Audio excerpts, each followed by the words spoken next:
Hello students, welcome to try street biology. और आज का हमारा टॉपिक है sexual reproduction in flowering plant.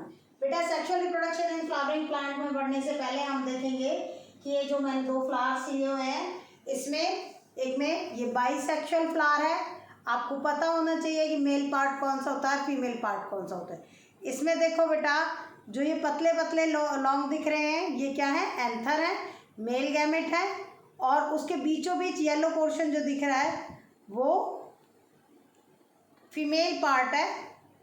और ऐसे ही इसमें देखो, यहाँ रोज़ में बहुत क्लियर दिखता है, रोज़ में तो कि ये पेटल्स अगर हम हटा दें तो यहाँ बहुत ज़्यादा जो दिख रहा है, ये देखिए, इसमें जो क्लस्टर दिख रहा है वो सारा एंथर्स का है। इसके बीच में जो पोर्शन होता है रेडिश वाला, ये स्टिग्मा स्टाइल और ओवरी मतलब फीमेल पार्ट है। अब देखो बेटा, जिस फ्लावर में ये दोनों ही सेक्स ऑर्गन प्रेजेंट होते हैं, एंथर भी प्रेजेंट है और स्टिग्मा स्टाइल ओवरी मतलब पिस्टिल भी प्रेजेंट है, उस फ्लावर को हम बोलते हैं बाइसेक्सुअल फ्लावर। ऐसा फ्लावर जिसके पास सिर्फ एक ही सेक्स ऑर्गन है, मेल हो या फिर फीमेल हो। मेल होगा तो स्टेमिनेट बोलेंगे उसको, फीमेल है तो पिस्टिलेट बोलते हैं। उस फ्लावर को हम बोलते हैं यूनिसेक्सुअल। अगर एक ऐसा प्लांट जिसके अंदर बाइसेक्सुअल फ्लावर है, मतलब मेल और फीमेल एक ही प्लांट पे है, या फिर एक ऐसा प्लांट जिसके पास मेल फ्लावर अलग है, फीमेल फ्लावर अलग है, लेकिन पेड़ एक ही पेड़ पे दोनों तरह के फ्लावर लगे, कुछ मेल फ्लावर है कुछ फीमेल फ्लावर है, इस तरह के फ्लावर्स को हम बोलते हैं मोनोशियस प्लांट। ऐसे प्लांट जिनके पास दोनों सेक्स बियर करता है, ये मेल भी और फीमेल भी।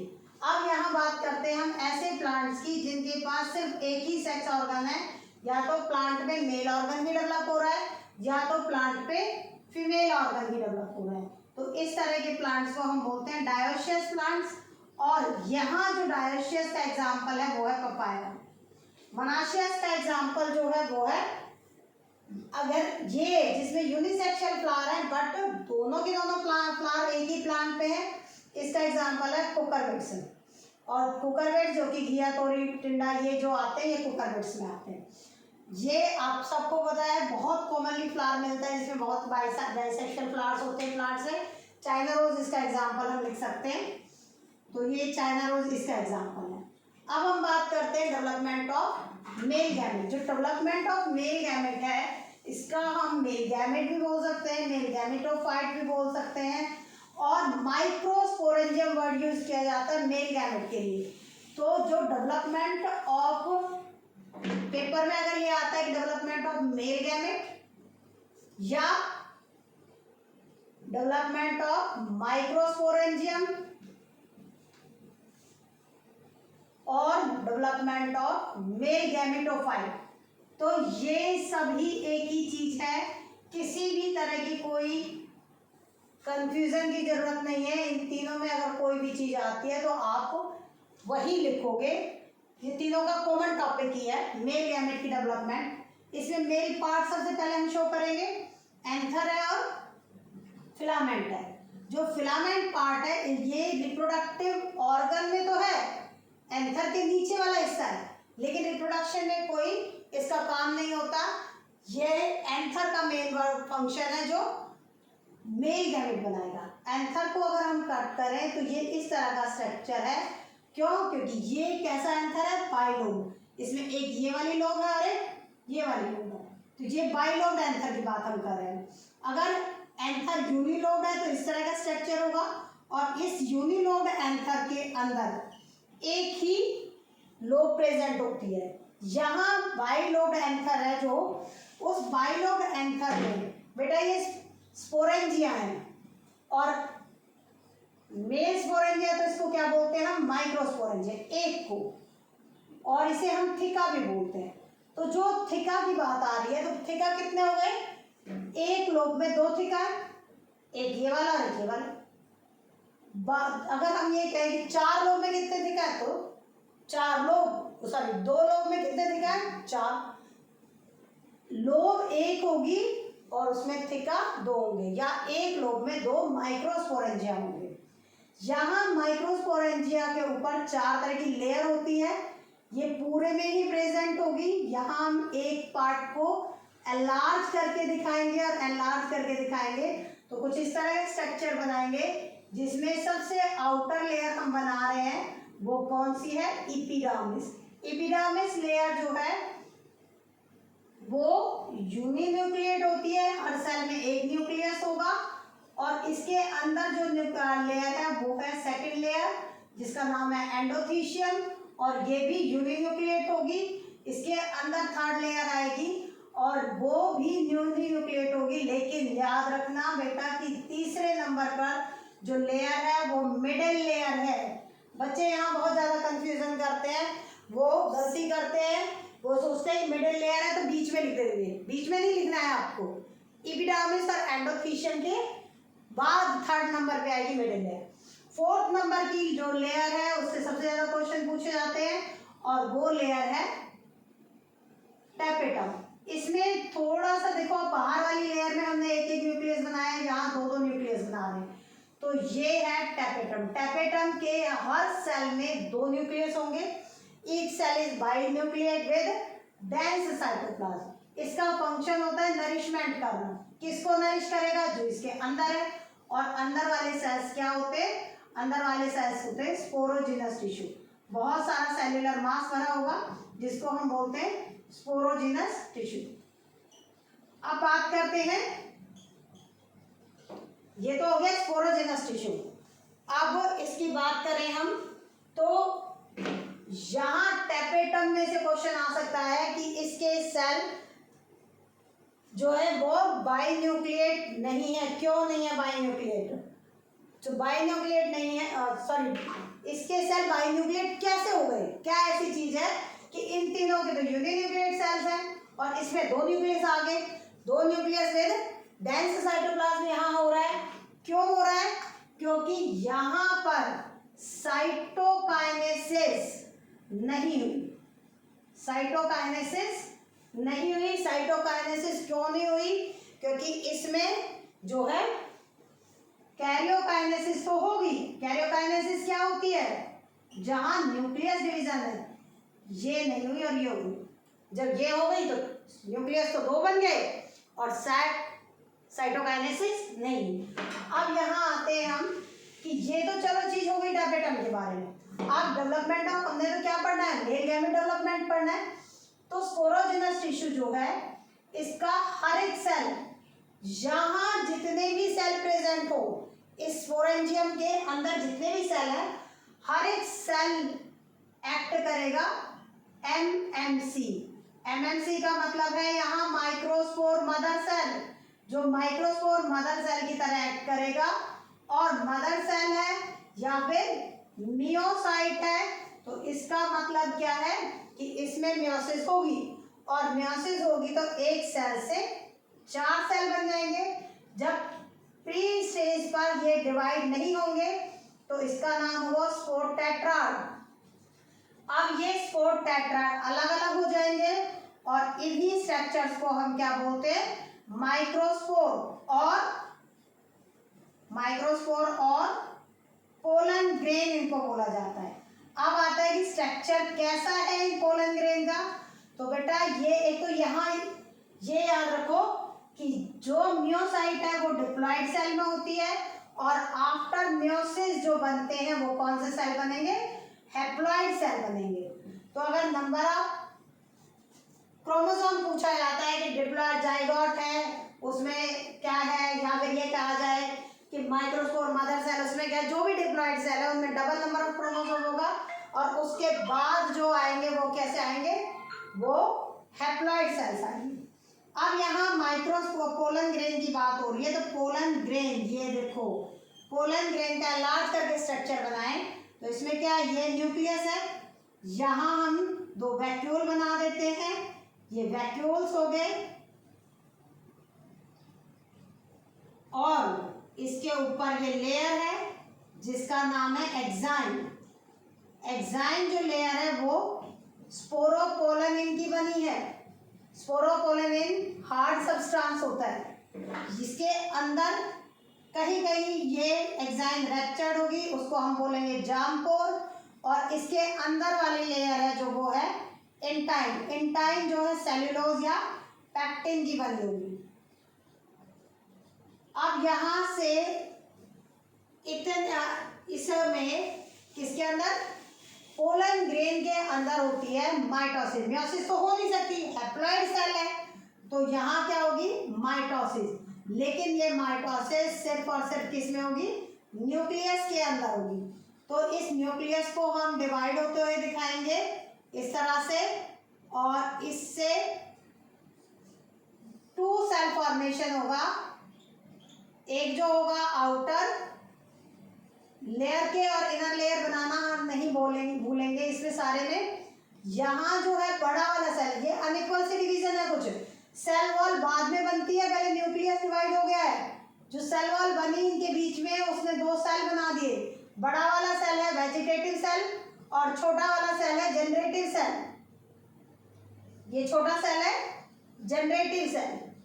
तो वेजिटेटिव का नाम ही है, तो इसका मतलब क्या है, ये तो रिप्रोडक्शन में पार्टिसिपेट नहीं कर रहा, इसका तो कोई और ही काम होगा। जनरेटिव नाम जिसका आ रहा है वो पार्टिसिपेट करेगा किसमें, फर्टिलाइजेशन में, और आगे प्रोसेसिंग जो होगी गैमेट फॉर्मेशन में के बाद में क्या होता है, फर्टिलाइजेशन, उस प्रोसेस में ये पार्टिसिपेट करेगा। अब बात करते हैं हम जनरेटिव सेल की। जो जनरेटिव सेल है ये डिवाइड और डिवाइड करेगा, लेकिन इससे पहले इतना ही है पोलन ग्रेन डेवलपमेंट। पेपर में अगर आता है तो यहीं तक छोड़ देना है कि पोलन ग्रेन बन गए जी, ये इसका स्ट्रक्चर है। यहाँ से अगर हम बात करेंगे इसकी डेवलपमेंट की, तो ये डेवलपमेंट इसका होगा स्टिग्मा पे होगा। मतलब जो यहाँ हम पढ़ रहे हैं कि 2 सेल स्टेज आ गई, इस 2 सेल स्टेज पर पोलन ग्रेन क्या हो जाएगा, पोलन ग्रेन पॉलिनेट कर जाएगा इस पे 2 सेल स्टेज पे। ज्यादातर पोलन ग्रेन 2 सेल जब इसमें बन जाते हैं वेजिटेटिव जनरेटिव, तो ये डिस्पर्स कर जाते हैं, स्प्लिटिंग होती है। 3 लेयर, जो पहली वाली 3 लेयर थी एपिडर्मिस, एंडोथीशियम और मिडिल लेयर, वो स्प्लिटिंग ऑफ माइक्रोस्पोरेंजियम के लिए रिस्पॉन्सिबल होती है, वो स्प्लिट करते हैं। देखो एक छोटे से एरिया में कुछ एक सेल है, हर एक सेल से 4 बन गए। सपोज करो कि इसमें 25 सेल है, तो हर किसी में कितने बन गए, 100 बन गए। तो टाइम उतना ही है प्रोसेस का, लेकिन क्या साइज जो है, सॉरी माइक्रोस्पोरेंजियम में, वो क्या है, इतना ही है। लेकिन क्या हुआ, नंबर ऑफ सेल 4 टाइम्स बढ़ गए। तो वो तो धक्का मुक्की करेंगे भाई, धक्का मुक्की करेंगे तो लेयर टूटेंगे तो बाहर आ गए। उसी को हम क्या कह रहे हैं, पॉलिनेशन कह रहे हैं। पॉलिनेशन के बाद जब ये सेल कहाँ पर गया, ऑन स्टिग्मा, स्टिग्मा के ऊपर की बात हो रही है अब यहाँ, स्टिग्मा के ऊपर गया, तो ये जो जनरेटिव सेल है इससे, और वेजिटेटिव सेल 2 सेल थे, आगे जो है ऊपर वेजिटेटिव सेल है जिसका न्यूक्लियस को हम बोलेंगे ट्यूब न्यूक्लियस,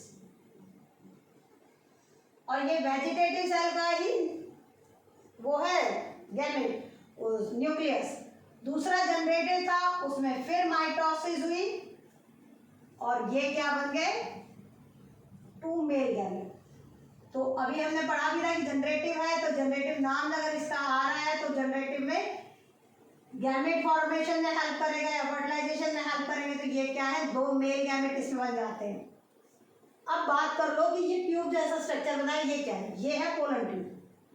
कहाँ से डेवलप हुई भाई,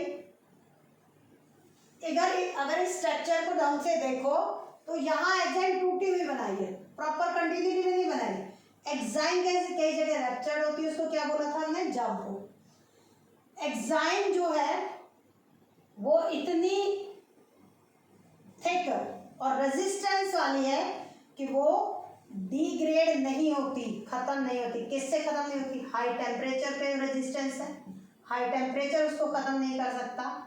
एसिडिक मीडियम जो है, या हम कह सकते हैं एल्कली मीडियम, उसको खत्म नहीं कर सकता, या हॉट वाटर उसको खत्म नहीं कर सकता, या कुछ जो एंजाइम अगर हम डालें तो एंजाइम से भी वो खत्म नहीं होगी। मतलब ये सारी चीजें इसके ऊपर फेल होगी। किसके ऊपर फेल होगी, enzyme not degraded by all these things, इनके ऊपर एग्जाइम पर इनका कोई असर नहीं होगा।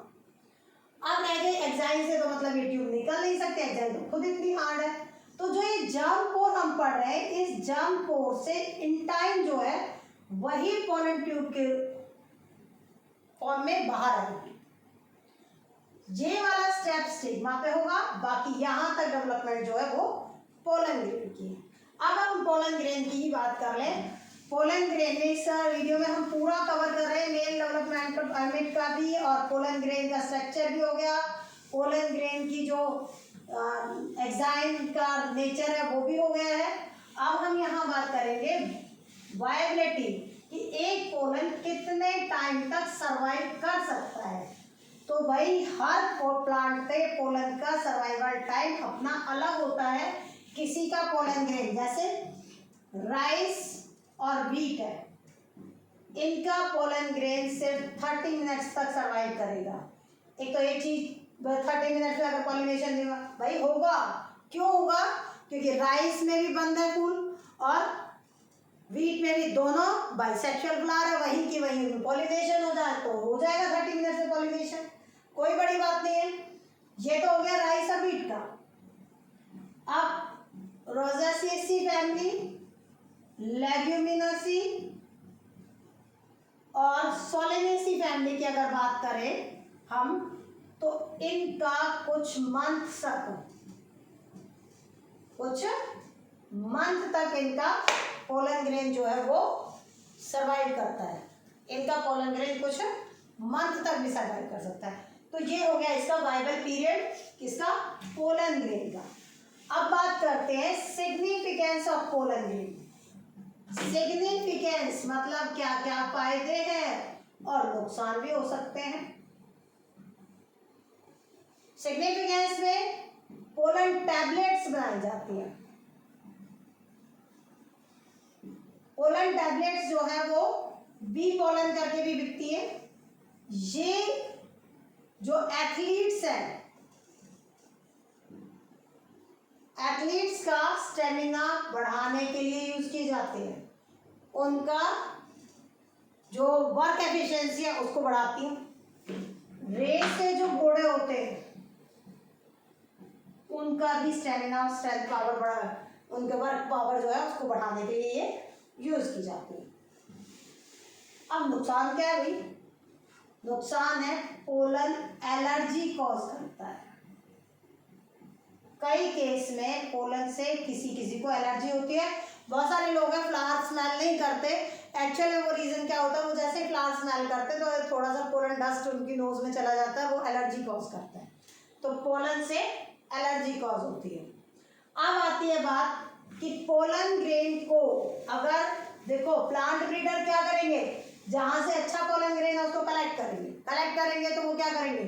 प्रिजर्व करेंगे। तो प्रिजर्वेशन ऑफ पोलन ग्रेन कहाँ है? प्रिजर्वेशन ऑफ पोलन ग्रेन को हम बोलते हैं क्रायो प्रिजर्वेशन। क्रायो प्रिजर्वेशन का मतलब क्या है? क्रायो प्रिजर्वेशन का मतलब है पोलन ग्रेन को प्रिजर्व कर लो कितने, और इसमें टेम्परेचर जो मेंटेन किया जाता है वो किया जाता है -196 डिग्री सेल्सियस, और मीडियम जो होता है जिस पे करते हैं वो होता है लिक्विड नाइट्रोजन। ये पूरा की पूरा मेल गैमेट की डेवलपमेंट, पोलन ग्रेन की सिग्निफिकेंस, पोलन ग्रेन का स्ट्रक्चर, पोलन ग्रेन का जो एग्जाइम का नेचर, इंटाइम का नेचर, वो पूरा मेल गैमेटोफाइट का टॉपिक या male reproductive organ in flowering plants का टॉपिक कंप्लीट हो गया है। बेटा इसमें अगर आप लोगों को कोई डाउट हो, कोई चीज़ नहीं समझ आ रही हो तो प्लीज़ कमेंट बॉक्स में लिखें। Thank you.